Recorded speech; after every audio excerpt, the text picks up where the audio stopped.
પરમાર્થ રૂપી રામની ઉપાસના કરવા આપણે ભેગા થયા છીએ, ત્યારે એક નાનકડી કથા કહીને પછી વાત પૂરી કરું.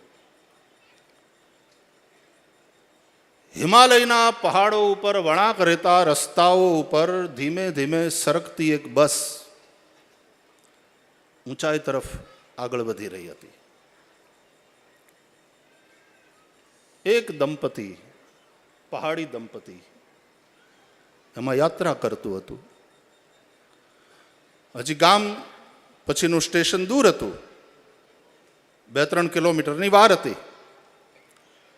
પણ પહેલાનું ખેતર અને એનું ઘર બરાબર રસ્તાને લાગીને આવ્યું. એટલે એણે કંડક્ટરને વિનંતી કરી કે જો અહીંયા બસ ઊભી રાખો તો અમારે આમ પાછું 3 કિલોમીટર હાલીને આવવું ન પડે.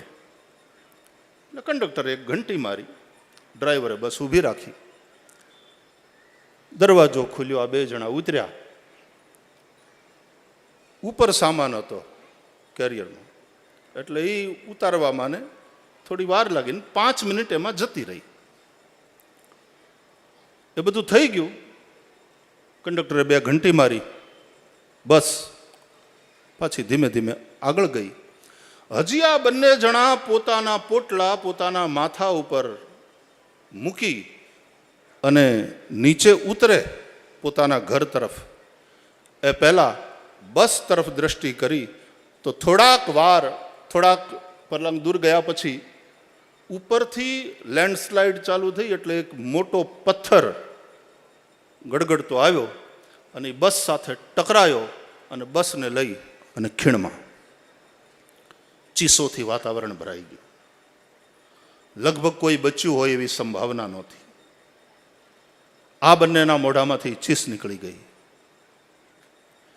અને ઓલી બેન બોલી કે હે ભગવાન, અમે બચી ગયા. એને રાજીપો હતો. પણ એ સમયે પેલો પુરુષ એ રડવા માંડ્યો, એની આંખમાં અશ્રુ હતા. એટલે સ્ત્રીએ કહ્યું કે આપણે બચી ગયા, તમારે રાજી થવું જોઈએ, તમે રડો છો કેમ? એટલે એણે એમ કહ્યું કે ગાંડી, મને એમ લાગે છે આપણે બચી ગયા એની ઉપર મારું ધ્યાન નથી, પણ આપણા સ્વાર્થને લઈને આ 65ના જાન ગયા. કે 3 કિલોમીટર પાછું ના આવવું પડે અમારે હાલીને, એટલા માટે અહીંયા બસ આપણે ઊભી રખાવી અને એમાં 5 મિનિટ જતી રહી.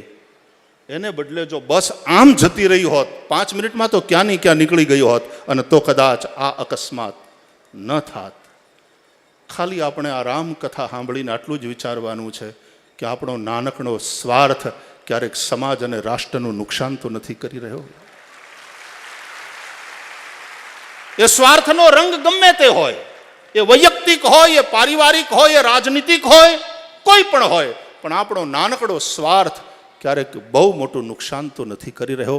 આપણે પરમાર્થની ઉપાસના માટે અહીંયા એકત્ર થયા છીએ. એ રામ બ્રહ્મ પરમાર્થ રૂપા અભિગત અલખ અનાદિ અનુપા. અને એવા અલખને પૂજ્ય બાપુની વાણી દ્વારા આપણે સાંભળીશું, એના દર્શન કરીશું અને એની ઉપાસના પ્રત્યે સમર્પિત થઈશું. સૌને પ્રણામ. જય સિયારામ.